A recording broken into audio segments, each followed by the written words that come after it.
ওখানে নবার হইতে আছে শুধু রূপপুর বিদ্যুৎ কেন্দ্র থেকে শেখ হাসিনার পরিবার গ্রহণ করেছে 56,000 কোটি টাকা, ঠিক কিনা কও? এই জন্য বাতিজির বেড়াইয়া এমপিগিরি যে গেতাছে ব্রিটেন, বাংলাদেশও তো নাই, ব্রিটেন বেড়াইয়া নাই। কি আগুনটা লাগছে রে এটা? সকলে খালি কইল কি দেশ পদত্যাগ পদত্যাগ পদত্যাগ, দফা এক দাবি এক, তারপরে কি দা কার পদ থেকে দাবি কইতাম না তোমরা?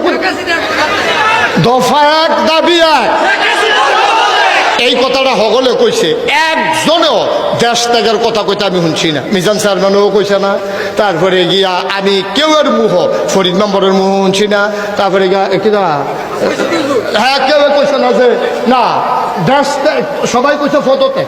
সবাই কি কইছে? কথাটা কি কইছে? সবাই কইছে দফা এক দাবি এক, পদত্যাগ পদত্যাগ। আল্লাহ কারে না পদত্যাগ, যেই গজবে ধরছে হুদা পদত্যাগে সর্ব। আমরা সকলে চাইলাম পদত্যাগ, আল্লাহ কয় হবে না, দফা এক দাবি এক, দেশ ত্যাগ দেশ ত্যাগ, ঠিক কিনা কয়?